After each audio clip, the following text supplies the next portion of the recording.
If Instagram had existed in the 19th century, Queen Victoria's bio would probably have read, "Happy wife and mother of 9 little angels." But behind every perfectly retouched picture, there's another side to the story. Was this truly a lifelong romance, or just a textbook example of a toxic relationship? Let's find out together in this video. Victoria and Albert shared a lot in common even before they met, from the very moment they were born. First of all, they were related by blood. They were first cousins. Victoria's mother and Albert's father were brother and sister. Later, this marriage between such close relatives, thanks to their large number of children and grandchildren, would spread the disease haemophilia throughout the royal houses of Europe. By the way, another thing they had in common was that they even shared the same midwife, Charlotte von Siebold, who was the first female gynecologist in Germany. But you might ask, what does Germany have to do with it when we're talking about an English queen? Well, the thing is, they both had German blood. Prince Albert was from the Duchy of Saxe-Coburg-Saalfeld, and Victoria was half German through her mother. In her childhood, Victoria spoke only German, and later a tutor was even hired to help her get rid of her German accent in English. By the way, the couple also spoke predominantly in German with each other. Both of them lost one parent in childhood. Victoria's father died when she was only 8 months old, leaving her mother in a rather unenviable financial and social position.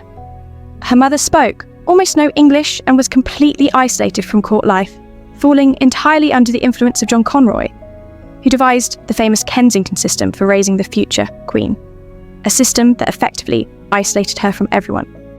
Albert's parents divorced when he was just 5 years old. His father had numerous mistresses, but when his mother allowed herself the same luxury, she was banished from court and died 4 years later at the age of 30. This, too, left its mark on Albert's personality, as he had virtually no real-life experience interacting with women. Later on, Victoria and Albert were united in their desire to create a model, loving family that would serve as an example to the entire world. But neither of them was completely sure how to achieve this, because neither had any real idea of what family life should be like. But despite a series of seeming coincidences in their lives, their meeting was no accident. As we know, there is no room for chance in royal marriages. The idea of their match was first documented in a letter from her grandmother in 1821, when Victoria was only 2 years old. Later, her uncle, King Leopold of Belgium, stepped in, arranging their meeting when Victoria was 17. After the visit, she wrote, "Albert is extremely handsome. His hair is about the same colour as mine. His eyes are large and blue, and he has a beautiful nose and a very sweet mouth with fine teeth. But the charm of his countenance is his expression, which is most delightful." At that time, however, it was still too early to speak of marriage. But once Victoria became queen, a husband became necessary, both as a way to separate herself from her mother, with whom she had no desire to communicate, and who was placed as far from her as possible in Buckingham Palace, which was completely understandable given that throughout her teenage years she had been forced to share the same bedroom with her. Marriage also offered an excellent opportunity to boost the young queen's popularity after the scandal involving Lord Melbourne and the bedchamber crisis. In fact, for Victoria, who grew up without a father, one can see an interesting psychological pattern. She was deeply fixated on having a man in her life who could fill that father figure role. First, that man was her Prime Minister, Lord Melbourne. Then it was her husband. After his death, she had close platonic ties with her servant John Brown, and later, an emotional connection with her Indian servant, Abdul Karim. It seems to me this was a fascinating kind of fixation on the male figure. But was there love between them when, on October 15th, 1839, Victoria proposed to her future husband? Yes, you heard that right. As monarch, according to protocol, it was she who had to make the marriage proposal. It's clear that Victoria was passionately in love with him. Here's what she wrote to her uncle Leopold. "He seems perfection, and I think that I have the prospect of very great happiness before me. I love him more than I can say, and I shall do everything in my power to render the sacrifice he has made. For a sacrifice, in my opinion it is, as small as I can." As for Albert, after the engagement, he spent the evening in his room with a nosebleed and wrote to his grandmother that he was sacrificing himself for his new homeland, England. For Albert, this marriage was probably more a matter of duty, though not entirely devoid of feeling. It should be said that Albert and Victoria were opposites in temperament, character, interests, and education. Albert was a true German, reserved, very industrious, highly educated, and not particularly passionate. He was a man who lived by reason rather than by heart, and he probably expected a very formal arranged marriage. For Victoria, however, this was a mad romance. She was passionate and temperamental. And if we keep in mind the image of the elderly Queen Victoria, it's hard to imagine that in her youth, her favourite pastime was fun in bed. This is how she described their wedding night in her diary. My dearest dear Albert sat on a footstool by my side, and his excessive love and affection gave me feelings of heavenly love and happiness I never could have hoped to have felt before.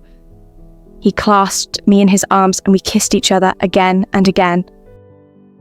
Victoria often shared very intimate details in her diaries. She wrote about 2,500 words a day and left behind 122 volumes of diary entries, which after her death were partially destroyed by her children to conceal such piquant details from history. During the first years of their marriage, Victoria repeatedly gifted her husband works of art depicting nude scenes, but the crowning piece of their romantic games was her own portrait, which she gave him for his 24th birthday, with her hair down and in a rather languid pose. Of course, today, we would not see such a portrait as particularly erotic, but at the time it was considered a very intimate gift. The painting hung in Albert's private study at Windsor, and naturally, it was his favourite. This portrait was first made public only in 1977. Perhaps it was the Queen's fiery nature that ensured their first child. Princess Victoria, the future Empress of Germany, arrived precisely 9 months after the wedding. Over the years, the couple went on to have 9 children in total, every single one surviving into adulthood. An extraordinary achievement for the era, especially given Victoria's petite build and the high infant mortality of the time. When, after the birth of their 9th child, doctors told Victoria that any further pregnancies would be dangerous to her health and that all this fun in bed would have to stop, she was far from pleased. As a mother, Queen Victoria was, frankly, not particularly devoted. She didn't much like children, considered infants ugly, and described their movements as terrible, frog-like action, likely seeing them only as the unpleasant consequence of pleasant nights with her husband. All the numerous children are as nothing to me when he is away, she wrote in 1857.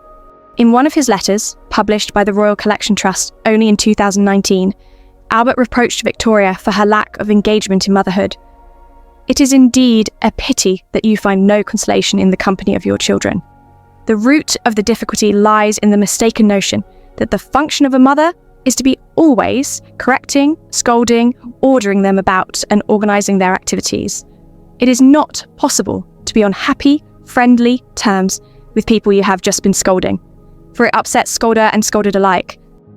Aside from the physical discomforts of pregnancy, each one also distracted Victoria from her role as monarch, something she hated.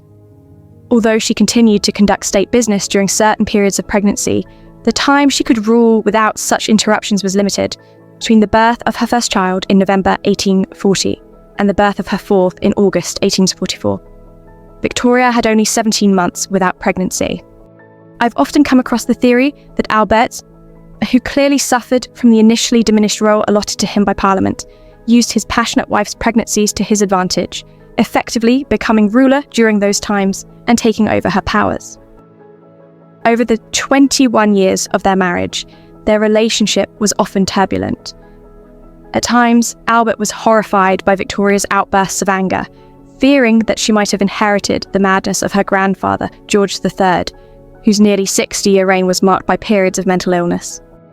The royal physician advised him not to argue with his wife, just in case his fears were correct, and Albert was forced to communicate with her during fits of rage by slipping handwritten notes under her door. Here's one of them. "If you are violent, I have no other choice but to leave you, and so retire to my room in order to give you time to recover yourself." And here's another. "You have again lost your self-control quite unnecessarily.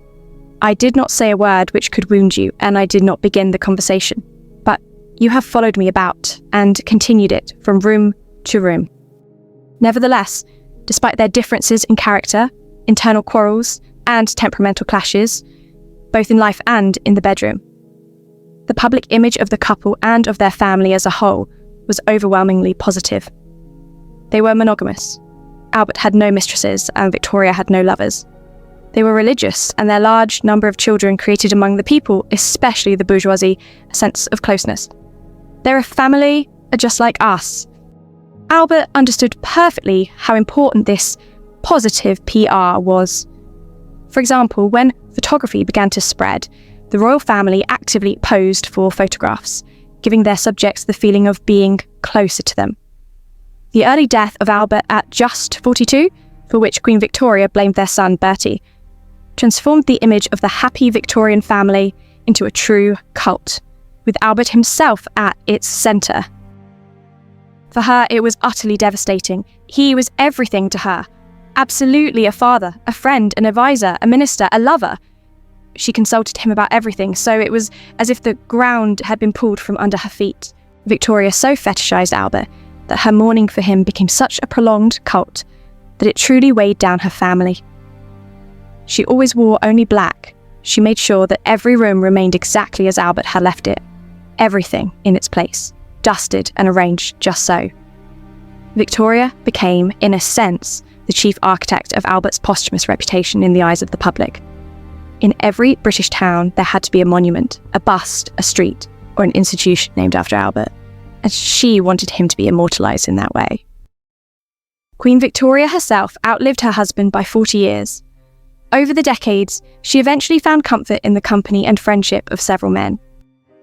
Her closest relationship was with her servant John Brown, the bearded son of a Scottish farmer and a heavy drinker. The controversial friendship between the Queen and her servant caused serious discord within the royal family, and Brown's influence over Victoria was heavily criticised. Some have speculated that their relationship was more than platonic, as the Scottish clergyman Norman MacLeod is said to have confessed on his deathbed that he had married them. Victoria's passion for India and her lingering grief for Albert led her to form another close friendship, this time with 24-year-old Abdul Karim, a young Indian who arrived in England for Victoria's Golden Jubilee in 1887 to serve at the table and attend to Indian princes during the celebrations. Arriving roughly 4 years after John Brown's death, Karim instantly charmed the Queen.